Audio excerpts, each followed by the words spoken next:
experiment is frequency measurement. Here Wi-Fi signal is generated by this klystron, different klystron, and the signal is transmitted through along the rectangular waveguide. We have to check what is the frequency of a microwave signal by using this frequency meter. Here, this is the frequency meter. It is a cylindrical structure of the frequency meter. It is we are using this X band. Here the X band it starts almost 8.2 to 12.6 gigahertz range. In between 8.2 to 12.6 gigahertz range frequency. To measure frequency of a signal, here we are having two horizontal red lines is coincided with one vertical red line. Once the signal is transmitted through along this waveguide, the signal is displayed on the CRO. By rotating this frequency meter in a clockwise direction, whenever the dip is coming in CRO, we have to measure the frequency in this frequency meter. Right. Here, by using this klystron power supply, already you know the precautions of this klystron power supply. Here, the main precautions of this klystron power supply is before switching on the power supply, HT should be off. Beam voltage should be anti-clockwise direction and repeller voltage is clockwise direction, and meter select should be V position and modulation should be CW, and frequency and amplitude of both AM and FM should be minimum positions. Right.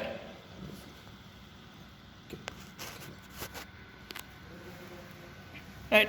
Here this is the repeller voltage should be maximum position. Right. Here, once I switch on the power supply, first HT should be on, and here displays directly 196 volts. This is a beam voltage. Why? Because the meter select we have knob should be in B position. That's why it is a beam voltage. Now we have to change the beam voltage to 230 volts. That is by varying this beam voltage knob and change the beam voltage to 230 volts. Right. That is, we have to note down in a table column 220 or 230 volts first. Once the beam voltage is noted, next we will go for beam current node. That is, we have to change the meter select to current and note down the beam current. After note down the beam current, go for repeller voltage. Repeller voltage. Here in this it shows minus 273 volts. Now the knob is under repeller voltage. Now change modulation to AM, and after changing the knob to AM position, the frequency and amplitude of AM should be maximum.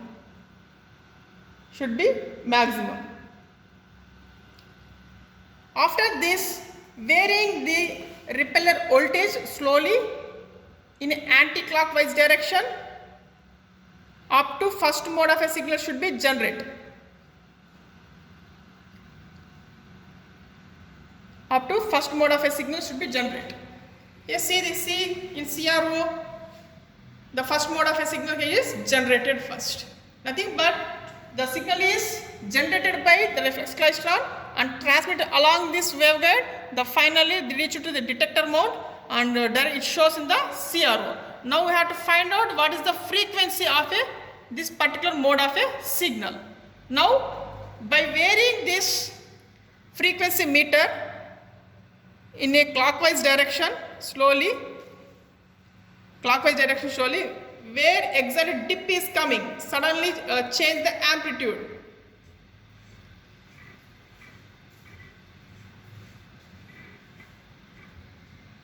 Right. Now dip is coming, suddenly change the amplitude. Whenever the dip is coming, note down in the frequency meter. Here in this frequency meter contains one vertical red line and two horizontal lines. Here where exactly in between two horizontal lines, where exactly the vertical line is coincide. That is, it is in between 8.8 to 8.82. See this one scale, it is in between 8.8 to 8.82. Around it is, we have to assume that 8.81 gigahertz is the frequency of a particular signal. This is how to measure a frequency of a microwave signal to measure.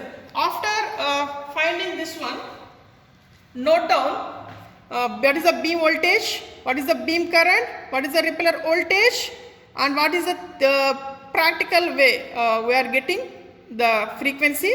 Now based upon this we have to calculate what is meant by lambda naught, what is meant by lambda g. That is, you know, the formulas to calculate.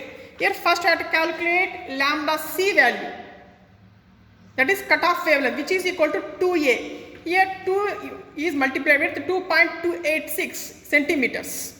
Here what is meant by 2.286 is the fixed value. Suppose we are taking the rectangular waveguide. Here what is the cross section? The cross section of the rectangular waveguide is 2.286 centimeters. That is fixed value. First we have to find lambda c value. The next one we have to find out lambda naught. That is free space wavelength, which is equal to c by f. You know c value and f value. F value find out by using this frequency meter.